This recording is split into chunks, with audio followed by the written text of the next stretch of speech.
There's a guy buried in my pool.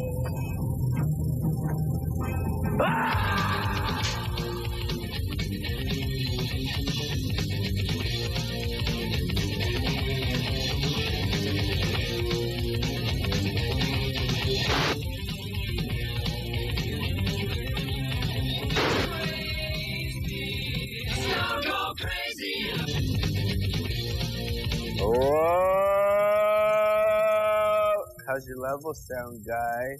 Okay. How you guys doing? This is Pauly Shore, and I'm sitting here at Nikki Blair's. I know you're going, hey, but this whole thing's about Encino, man. Why aren't you in Encino? No. We're just here. It's cool stuff. But we're going to take you into some clips of the movie. I'm going to tell you what the movie's about. It's going to be very interesting, and it's a very sweet, special, nice-hearted movie that's got no drugs in it, no gang violence, no rape, no explosions, and no talent. And I'm one of them. Flamage. The movie is about these two losers from Encino. I'm one of them. My friend Sean Astin is really stressed out about being a loser, and I'm happy to be a loser. I don't care. I mean, I'm kind of into it, you know. My character is Dave Morgan. He's a product of the '90s, kind of a selfish kid at the beginning of the movie who wants to become popular. That's his big thing. He wants to have a big pool party and become prom king, and I'm gonna graduate a legend. And I'm like, dude, no, buddy, we're losers, bro. Get into it. We're losers. And he's like, no, I'm not a loser. I'm not going down as a geek. And I'm like, yeah, and I'm just eating my bagel. He wants to get his chick Robin and stuff. You know, real exciting. Get inside the car and shoot your barber. Dave and I have known each other since we were children. We live across the street from each other. I mean, we used to bathe together when we were 3. So we've known each other all of our lives. But as time goes on, I went one way and he went the other. And now, of course, Ella says it's uncool to know someone like Dave because he's such a geek. Anyways, what happens is he's hitting the block. He's digging in the pool and he hits this block of ice. Ooh, what's in the ice? Embedded in the block of ice is ice caveman. Oh, you mean a caveman like Chewbacca or like, you know, like Land of the Lost, the caveman like that, like yeah, like that, like a caveman. No. What? Did you just? I think he just said no. No. No. No. No. No. Link's a caveman. And he comes from a place far, far away, a time that already happened. He's a time traveler. He's curious. He plays the thing.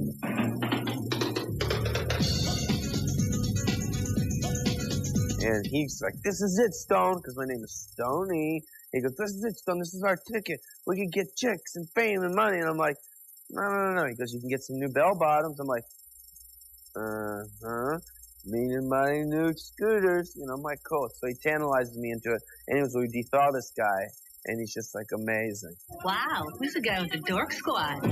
Is he fine or what? He's a looker. Link, be careful! And we take the caveman to school, and the caveman kind of makes us cool. And I teach him how to do the whistle. Pick up fresh nuts, squeeze in the juice. Ow! Buddy. So as I see Link completely indulged in anything he wants to do, I think, well, maybe I can do this too. Maybe this is okay. And that's how I get out of the clique and get out of all the stereotypes because of Link and see Dave for who he really is. And I think he learns through the accelerated experiences with this caveman and his very eccentric friend Stoney that there's more to life maybe than popularity. Maybe there's family and friendship. Mr. Link, what do you say to your critics who claim you're not a real caveman? Now that was funny. There's the movie. I'll be back.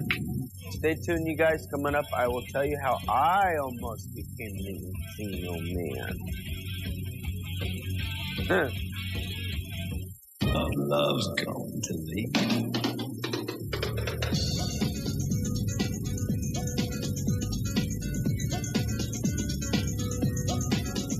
Welcome back to more E-Features Encino Man.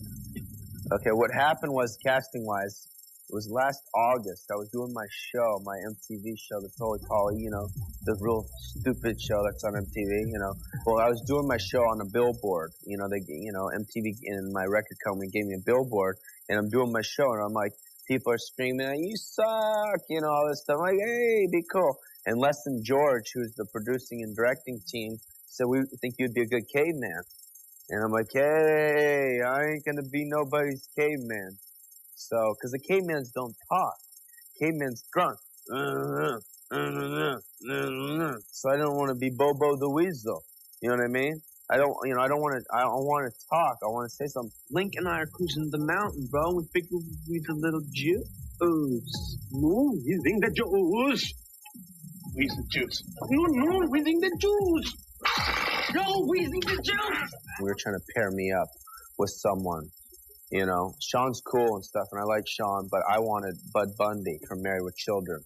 And I really wanted him because he makes me laugh. You know what I mean? I think that character, Bud Bundy, he would have acted it different.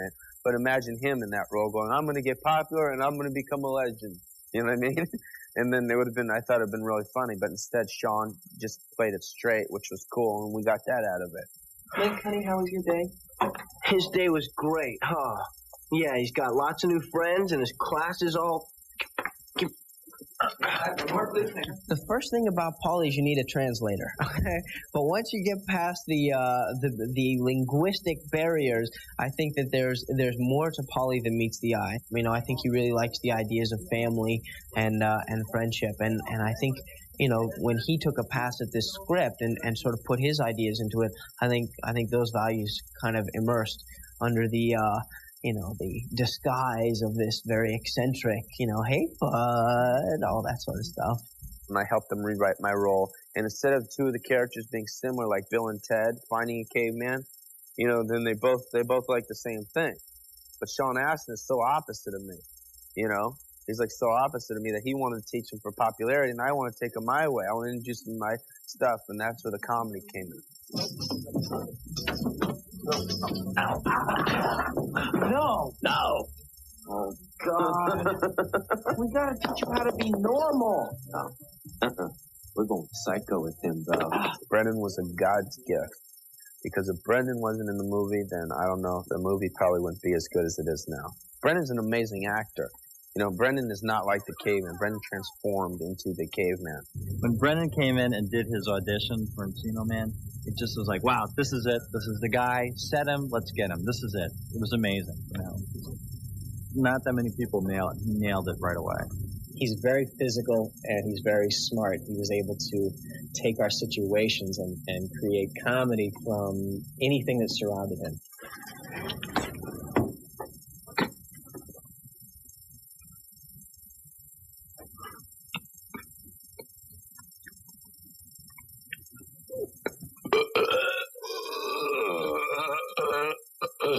You never know what's going to come next with Brendan. If you're in the middle of the street having a conversation with Pauly on a moped, Brendan's over in the gutter licking the water because he's thirsty, you know. So, Brendan, get back here, you know. So what are you going to do? Well, I think me and Brendan were the only ones who had free reign in the movie. All the other roles were pretty real and pretty not, you know, you just act as them. Every high school kid wants to be popular. I mean, when I was in school, I wanted to be popular. I wanted to be prom queen. But fortunately, I wasn't persuaded to do things against my will. I always knew who I was. I was fortunate that way. But a lot of girls didn't. A lot of girls, I mean, this movie stops short of reality, definitely. I mean, I think it gets much worse in real high schools with drugs and alcohol or anything you can imagine that's a problem in high schools today. But it's definitely realistic in the sense that everybody wants to belong. I don't really think the character reflected me. The character was just sort of, you know, I mean, he serves a purpose in the movie. He's the identifiable normal guy in the movie. You know, Pauly isn't normal, and a caveman certainly isn't normal. So they needed a normal guy, and I guess I sort of provided that function. You know, Mr. Morgan, I was thinking maybe one day your daughter and I we could get married. Stoney is a truly misunderstood genius. I think that he realizes a little bit about human beings and a greater sense of humanity, and he's sort of, the way he physicalizes that or manifests that is in these sort of outrageous clothes that he wears. The lady who did my wardrobe is a lady by the name of Marie France. Marie France. Cute little French lady with that full cut right here and a little long. Mary France did my wardrobe and she did a great job. She came over to my house. I have bell bottoms and stuff. I wanted to wear bell bottom jeans and I wanted to wear scarves and kind of like 60s, kind of like, I don't know, kind of fun and kind of stonerish. You know what I mean? And cool too at the same time. Kind of like Keanu meets Steven Tyler or something, you know? She's done a lot of different movies. She did Bill and Ted's too. She did their wardrobe on the movie. She's a very nice, sweet French lady. And no, I didn't have sex with her. Ready? Action. You guys, a lot of people thought, well, dude, did you film it in Encino? Well, coming up next, I'm going to tell you where we filmed it.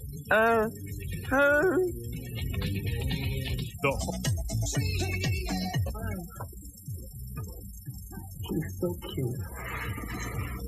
Welcome back to more E-Features Encino Man. That was the best one yet. Who's the ruler? Who's the ruler? No, Les Mayfield directed me. He's a very, besides the director, the thing that I liked about him is he was a cool person. You know what I mean? I would hang out with the guy, you know? Yeah, I'd hang out with him. No, I'd hang out with the guy because he's a nice guy. He's a good guy and he's very talented. The film looks different. It's not shot over your shoulder, typical like that. It looks like Parker Lewis kind of, you know, lots of cameras and the shots and the looking in the face and stuff like that. All right, here we go. What's it be stated again? Yeah. Les is something we need more of in filmmaking today. He's young, which I like because I'm young and I want to be a filmmaker, so I can sort of look to Les as a success story. And he's aggressive, and he's open to hearing ideas, and he does what needs to be done in order to get the movie made. And I think that's the best thing you can say about a young filmmaker. When you get up to this point, take a step. There you go. This is the right line. You want me to throw it? Yeah, you throw it.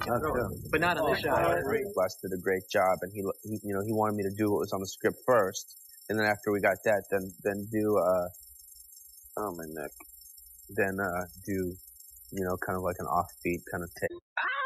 I'm into freaking stony individual. 'Cause I'm the weasel. Dude, check out the wood you created. Are you down to chow some serious grinded? Go starts or chillin', major. Totally Pauly.